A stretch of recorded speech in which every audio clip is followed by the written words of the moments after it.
بسم اللہ الرحمن الرحیم۔ السلام علیکم۔ کہتے ہیں مرد کو محبت گھر سے نہ ملے تو وہ کہیں اور سے حاصل کرنا شروع کر لیتا ہے۔ میرے ساتھ بھی یہی ہوا۔ میرے گھر والوں نے میری عمر 30 سال ہونے کے باوجود بھی میری شادی نہیں کی تھی۔ میں نے اپنے دوستوں میں پناہ ڈھونڈنا شروع کر دی۔ نئی جگہ پوسٹنگ ہوئی تو نئے لوگ میرے دوست بن گئے۔ مجھے سرکار کی طرف سے رہنے کے لیے اچھا خاصا گھر بھی ملا تھا اور میں خوبصورت بھی تھا۔ ایسے میں بھلا مجھے کون رشتہ نہ دیتا، جبکہ میرے گھر والوں کا کہنا تھا پہلے تم اپنی دونوں بہنوں کی شادیاں کرو، انہیں بھاری جہیز دو، اس کے بعد ہی تمہارے بارے میں سوچیں گے۔ یعنی یہ میرے لیے ایک شرط کی طرح تھا جسے نبھانا بہت مشکل تھا۔ میری بہنوں کو 10-10 لاکھ روپے کے جہیز درکار تھے، جبکہ میری سرکاری تنخواہ مشکل سے 50-60 ہزار تھی، جو بچت کے بعد 40 ہزار رہ جاتی۔ ایسے میں اپنی بہنوں کی شادیاں کیسے کرتا اور ان کے لیے جہیز جمع کرتے ہوئے مجھے تقریباً 10 میرے دوست نے مجھے مشورہ دیا کہ تم اپنے گھر والوں کی راہ پر کب تک چلتے رہو گے، تمہاری عمر ہے کہ تم گھر بساؤ، بہنوں کا جہیز بنانا تمہاری ذمہ داری نہیں، اور پھر جہیز کون سا اسلام میں جائز ہے۔ دوست کی بات میں دم تھا۔ میں نے کہا ٹھیک ہے، تم لوگ میرے لیے کوئی رشتہ ڈھونڈو، رشتے کے لیے ضامن بھی تم ہی لوگ بن جانا، میرے اختیار میں نہیں ہے کہ میں اپنے گھر والوں سے بات کروں، ورنہ وہ اس بات پر ویسے ہی طوفان برپا کر دیں گے۔ میرا دوست مزمل کہنے لگا، فکر کی کوئی بات نہیں، بس تم اپنی تیاری پکی رکھو، اس کے بعد میں جانوں اور تمہاری بھابھی جانے، ہم تمہارے لیے ایک زبردست سا رشتہ ڈھونڈیں گے۔ ہاں، لیکن اس کی ایک شرط ہوگی، تمہاری شادی کی رات ہمارے گھر ہوگی، ہم تمہارے لیے گھر سجائیں گے اور لوگوں کو یہی بتائیں گے کہ تم ہمارے دور پار کے رشتہ دار ہو، ورنہ کوئی بھی شادی کے لیے تمہیں لڑکی نہیں دے گا۔ تم میری بات مان لو ورنہ نقصان میں رہو گے۔ میں گھر والوں کا پہلے ہی ستایا ہوا تھا۔ مزمل کی بات مان لی، اس نے رشتے کی تلاش شروع کر دی۔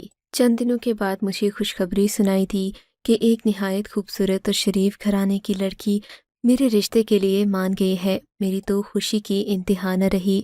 لڑکی پورے گاؤں میں اپنی خوبصورتی کی وجہ سے مشہور تھی، جبکہ خوبصورتی ہمیشہ سے میری کمزوری رہی تھی۔ میں نے مزمل سے کہا، جتنی جلدی ہو سکے میری شادی کا بندوبست کرو، اب میں مزید دیر نہیں کر سکتا۔ چند ہی دنوں میں میری شادی کی تقریب منعقد ہو گئی۔ میں نے اپنے گھر والوں کو نہیں بتایا تھا، میں جانتا تھا وہ اس نیک کام میں ہمیشہ کی طرح رکاوٹ کھڑی کریں گے۔ وہ دن بھی آ گیا جب میں اور منتہا شادی جیسے نیک بندھن میں بندھ گئے۔ میں نے نکاح کے بعد جب اسے دیکھا تو دیکھتا ہی رہ گیا۔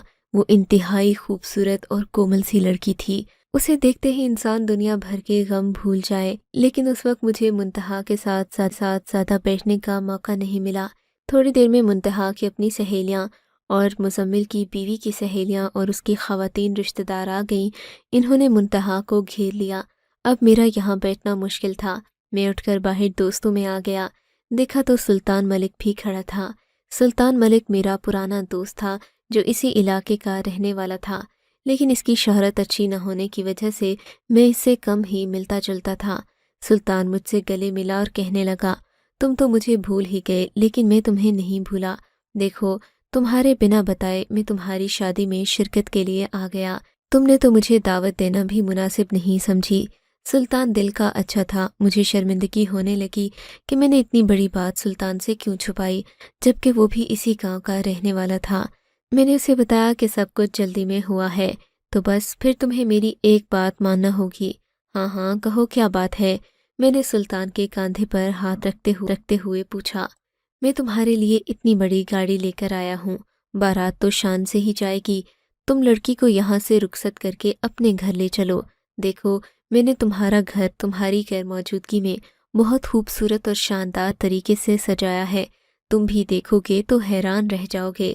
سلطان کے منہ سے یہ بات سن کر مجھے عجیب سا لگا۔ میرے گھر کی چابیاں تو صرف میرے پاس تھیں، تم وہاں تک کیسے پہنچے؟ کیا اب تم اپنے دوست سے یہ پوچھو گے کہ اس نے تمہارے گھر میں سجاوٹ کیوں کی؟ بھائی تمہارے لیے شادی کا تحفہ ہے، اچھا تھوڑی نہ لگتا ہے کہ تم اور بھابھی مزمل کے گھر رہو؟ دیکھو تو صحیح، میں اتنی خوبصورت گاڑی لایا ہوں، اسے دل سے سجایا ہے، اب اگر تم اس میں بیٹھو گے نہیں تو میری توہین ہے۔ سلطان نے کچھ اس طرح سے مجھے باتوں میں لگایا کہ میں گاڑی میں بیٹھ گیا۔ जबकि मेरी दुल्हन को भी मेरे साथ पिछली सीट पर बिठा दिया गया।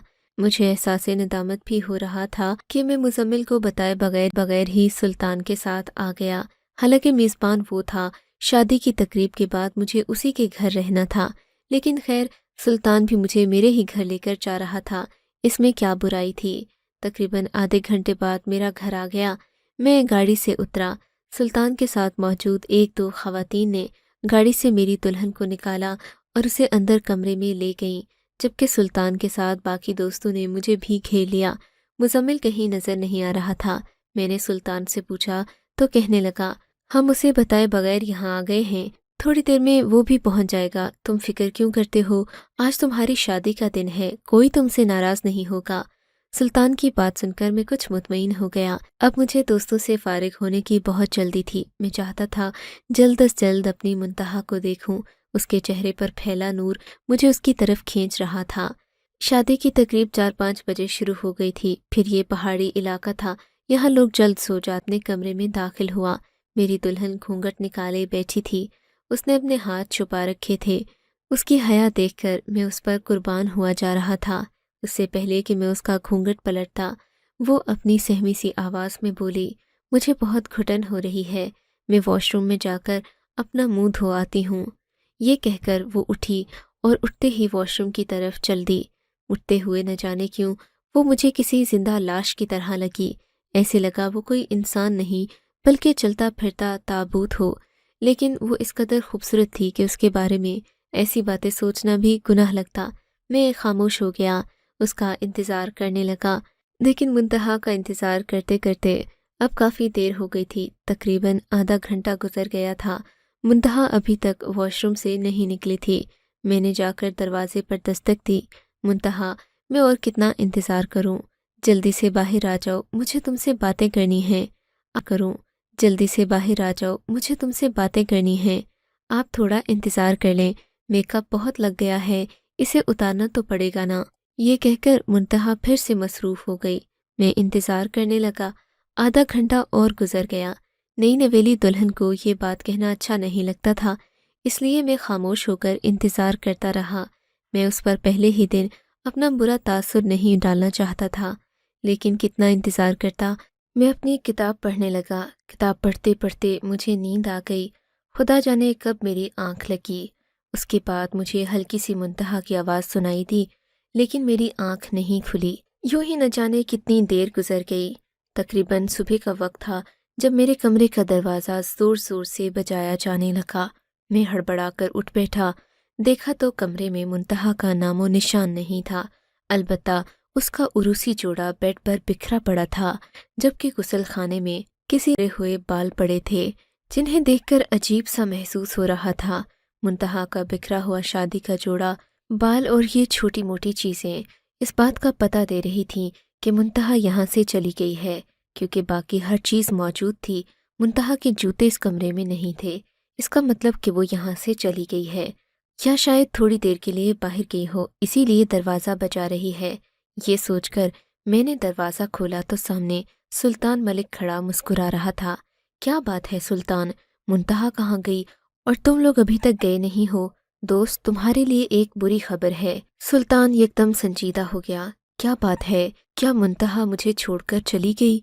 मैंने परेशानी से पूछा। नहीं मेरे दोस्त, ये लड़की जो तुम्हारे कमरे में बैठी थी, ये मुंतहा नहीं, हमारा माजिद था। ओ माजिद, इधर आ। सुल्तान ने एक लड़के को आवाज़ लगाई। वो भागता हुआ सुल्तान के पहलू में आ खड़ा हुआ। लड़के की जिल्द लड़कियों भी नाजुक से थे, जबकि वो बहुत शर्मीला मालूम होता था। इसका क्या मतलब है सुल्तान? तुमने इस लड़के को मेरे कमरे में क्यों भेजा? मुंतहा कहाँ है? मैं उस पर चिल्लाने लगा। मेरे दोस्त, गुस्सा ना करो, हमने तो मजाक में माजिद को दुल्हन बनाकर तुम्हारे कमरे में भेज दिया था। मुंतहा मुज़म्मिल भाई के घर है। क्या तुम भूल गए? मुज़म्मिल भाई ने तुम्हारे लिए वहाँ पर कितना बड़ा इंतज़ाम कर रखा था, और फिर मुज़म्मिल भाई की बीवी और उसकी रिश्तेदार ख़वातीन ने तुम्हारी दुल्हन को घेरे में ले रखा था। तुम्हारे ख्याल में वो उसे यूं ही छोड़ देती? तुमसे अच्छी खासी रकम लेने के बाद इन्होंने उसे तुम्हारे साथ भेजना था।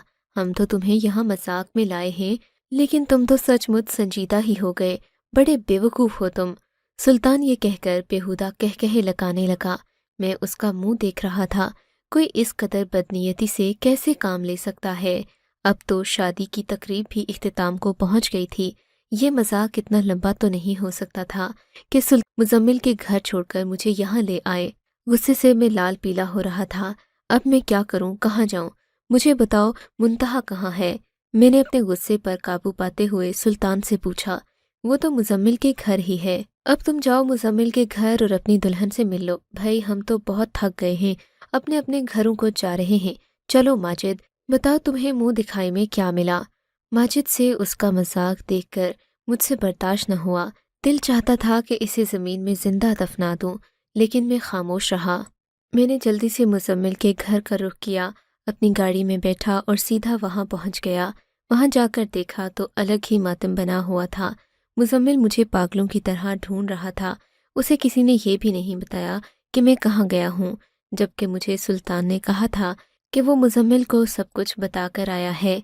अब जबकि मुजम्मिल मुझे मिला तो उसने मुझे एक अलग ही कहानी सुनाई। कहने लगा, जब सुल्तान यहाँ से तो आखिरी गाड़ी में उसने मुंतहा को बिठाया था, जबकि मैं उसे कहता रह गया कि मुंतहा को यहीं रहने दो, मैंने इन दोनों के यहाँ रात ठहरने का बंदोबस्त कर रखा है और ये बात मेरी तुमसे तय थी। फिर खुदा जाने तुम सुल्तान के साथ उसकी गाड़ी में बैठकर क्यों अपने घर चले गए, जबकि मैं तो यहाँ पर तुम्हारा इंतज़ार कर रहा था। तुमसे बहुत सख्त नाराज़ भी हुआ कि तुम यकदम सुल्तान के आते ही मुझे भूल गए, जबकि वो चर्ब जुबान इंसान है। उसने कभी किसी का भला नहीं किया, इंतहाई शातिर दिमाग का मालिक है। तुम्हें एक पल के लिए भी जहन में ये ख्याल नहीं आया कि ये अचानक से तुम्हारा खैरख्वाह कैसे हो गया? तुम कुछ तो सोचते मेरे दोस्त, तुम फौरन ही उसके साथ चल पड़े। मुजम्मिल की बातें सुनकर मेरे कानों से धुआं निकलने लगा। मुजम्मिल, ये तुम क्या कह रहे हो? क्या मुंतहा सुल्तान की गाड़ी में बैठी थी? हाँ, मैं यही तो कब से पीट रहा हूँ कि वो तो मुंतहा को अपने साथ लेकर गया था। आगे उसने मुंतहा को कहाँ छोड़ा था? ये मेरी समझ से बाहर है। मुजम्मिल भी सर पर हाथ रखे परेशानी में इधर उधर टहल रहा था। मेरे तो पांव तले से जमीन ही निकल गई कि सुल्तान मेरी दुल्हन को लेकर न जाने कहाँ गायब हो गया। परेशानी में सिवाय हाथ पांव मारने के मैं और कुछ नहीं कर सकता था। मुजम्मिल ने मुझे थोड़ी ही देर में सुल्तान के बारे में बता दिया कि ये कितना शातिर इंसान है, तुम्हें इस पर भरोसा नहीं करना चाहिए था। मुझे लगता है कि वो तुम्हारी दुल्हन को कहीं और लेकर गया है, क्योंकि तुम्हारे घर दुल्हन के रूप में जो शख्स गया वो तो माजिद था, जो सुल्तान का दोस्त है। इसका मतलब तो यही हुआ कि मुंतहा तुम्हारे घर तक पहुंची ही नहीं। मेरी परेशानी बहुत बढ़ गई थी। मैं खुद पुलिस में था। उस वक्त अगर मैं अपनी नफरी को अपनी ही दुल्हन की तलाश के लिए भेजता तो मेरी अलग बदनामी होती। मैंने मुजम्मिल से कहा कि वो सुल्तान के घर कोई लड़का भिजवाए जिससे वो राब्ता करे और सारी हकीकत पूछे। मुजम्मिल कहने लगा, ऐसा करने सुल्तान के घर चलें और उससे पूछें कि उसने ये क्या कमनस्ली दिखाई है। तुम्हारी दुल्हन को आखिर वो लेकर कहाँ गया है? ऐसा भला कोई दोस्त करता है? थोड़ी देर के बाद मैं और मुजम्मिल सुल्तान के घर के बाहर पहुंच गए। सुल्तान ने हमें जवाब तक नहीं दिया, अपने घर के दरवाजे बंद कर दिए। हम दरवाज़ा पीटते रह गए। अब ये बात मेरी बर्दाश्त से बाहर हो रही थी। मेरी बीवी मेरे निकाह में थी, जबकि उसे शादी की पहली ही रात अगवा कर लिया गया था, वो भी सुल्तान जैसे दोस्त ने जिस पर मैंने आंखें बंद करके भरोसा किया था। हमारे दरवाज़ा बजाने पर आसपास के लोग इकट्ठे हो गए। सुल्तान को जब ये महसूस हुआ कि हम यहाँ से जाने वाले नहीं हैं, उसने दरवाज़ा खोला और हमें अंदर आने का इशारा दिया। मैं इस कदर तैश में था कि सुल्तान का गिरेबान पकड़ने लगा था। मुजम्मिल ने मुझे आहिस्ता से मना कर दिया, तुम अभी सुल्तान को जानते नहीं हो दोस्त। इस तरह की बात करने से पहले 100 बार सोच लेना। ये अपने दुश्मनों का जो हाल करता है उससे तो अभी तुम वाकिफ नहीं हो। तुमने इससे न जाने क्या दुश्मनी मोल ली थी कि इसने तुम्हारे साथ इतना बड़ा बदला चुकाया। अब खामोशी से अपनी बीवी को लेकर यहाँ से चले जाओ। मुजम्मिल ने कहा तो मेरा खून खोलने लगा। मैं काश अपने घर वालों को बता देता, मेरे रिश्तेदार मेरे साथ होते तो आज ये सब न होता। मेरे घर वाले, जिन्हें मैं अपना मुखलिस नहीं समझता था, उनका साथ होता तो कम से कम मैं इतनी बड़ी बेइज्जती से बच जाता। मुजम्मिल मेरा दोस्त था, वो ज़्यादा से ज़्यादा क्या कर सकता था। सुल्तान का एक आदमी बाहर आया और कहने लगा, आप ऊपर वाले कमरे में जाएं, सुल्तान आपसे वहाँ बात करेंगे। मैं थके हारे कदमों से ऊपर कमरे में पहुंचा, जो बिल्कुल खाली था और इसमें अंधेरा फैला हुआ था। میں ایک کرسی پر بیٹھ گیا۔ مجھے عجیب سا محسوس ہو رہا تھا۔ تھوڑی دیر میں کمرے میں کسی کے قدموں کی آواز آنے لگی۔ میں نے دیکھا تو یہ سلطان تھا۔ اس نے کمرے کی روشنی جلائی اور میرے سامنے ٹیبل پر بیٹھ گیا۔ اس کے چہرے پر شیطانیت ناچ رہی تھی۔ میری منتہا کہاں ہے؟ خبیث انسان، میں نے تم پر بھروسہ کیا تھا۔ میں اپنا غصہ اگلنے لگا۔ ذرا دھیرے سے بات کرو، ابھی تمہاری اوقات نہیں ہے کہ تم سلطان جیسے لوگوں سے اپنا پنجہ لڑاؤ۔ بہتر ہوگا کہ خاموشی سے میری بات سنو اور پھر جو دل میں آئے وہ کرو۔ مجبوراً اس کی بات سننا پڑی۔ تب سلطان گویا ہوا، یاد ہے جب تمہاری یہاں نئی پوسٹنگ ہوئی تھی، میں نے تم سے کہا تھا کہ تم میرے کاروبار میں ٹانگ مت اڑاؤ، مگر تمہیں اس علاقے میں ہونے والی غیر قانونی سرگرمیوں کی رپورٹ بنانے کا کچھ زیادہ ہی شوق تھا۔ تو بس پھر میں کیا کرتا؟ تمہیں سبق سکھانے کے لیے یہ ضروری تھا کہ تمہیں ایک ذہنی دھچکا دوں۔ جب تمہاری وجہ سے ہمارے چولہے بند ہوتے ہیں تو ہمارے گھر کی عورتیں بھی ایسے ہی پریشان ہوتی ہیں۔ یہ کہہ کر سلطان نے پاس کھڑے ایک آدمی کو اشارہ کیا۔ اس نے اس کمرے میں بنا ایک مخصوص دروازہ کھولا جس میں سے منتہا کی درد بھری آوازیں آنے لگیں۔ یہ دیکھ کر ہی میرا دل دہلنے لگا۔ تمہاری بیوی کے ساتھ ہم نے ظلم کے علاوہ اور کوئی بے عزتی نہیں کی۔ اسے کسی نے ہاتھ تک نہیں لگایا، بس اسے ڈرایا دھمکایا ہے تاکہ تمہارے تک اس کی چیخیں پہنچ سکیں اور تم یہ جان لو کہ عورت مرد کی کمزوری ہوتی ہے، رشتے اس کی کمزوری ہوتے ہیں۔ اگر تم اپنے رشتوں کی خیر چاہتے ہو تو دوبارہ سلطان کے کام میں ٹانگ اڑانے کی جرت بھی نہ کرنا۔ سلطان نے یہ کہا اور ساتھ ہی آدمی کے اشارے سے منتہا کو باہر لا کر کھڑا کر دیا گیا۔ منتہا کی آنکھیں رو رو کر سوج چکی تھیں۔ چہرے کا میک اپ آنسوؤں کے ساتھ ہی بہہ گیا تھا، جبکہ مجھے اس کی رونی صورت دیکھی نہیں جا رہی تھی۔ اگر تم اس کی خیریت چاہتے ہو تو ابھی اور اسی وقت ان کاغذات پر دستخط کر دو، ورنہ میں تمہیں زندہ نہیں چھوڑوں گا۔ سلطان اپنے خول سے باہر آ گیا تھا۔ میں اس کا دوگلا پن دیکھ کر حیران تھا، مگر منتہا کی محبت کی وجہ سے میں بہت مجبور تھا۔ اس وقت میرے ذہن میں ایک خیال آیا، کہیں منتہا میرے ساتھ کوئی چال تو نہیں چل رہی، یہ بھی ان کے ساتھ تو نہیں ملی ہوئی۔ میں یکدم اٹھ کھڑا ہوا اور ایک سپاٹ چہرے کے ساتھ سلطان سے کہا، تم منتہا کو اپنے پاس ہی رکھ لو، مجھے اس کی ضرورت نہیں۔ میں اور شادی کر لوں گا، لیکن میں ان کاغذات پر دستخط نہیں کروں گا۔ میری بات سنتے ہی سلطان کے چہرے پر حیرت کے کئی رنگ آئے اور گزر گئے، کیونکہ منتہا جس قدر معصوم بنی کھڑی تھی، کیسے ممکن تھا کہ اسے اس حقیقت کے بارے میں پتہ نہ ہو۔ میں اس کمرے سے باہر آ گیا۔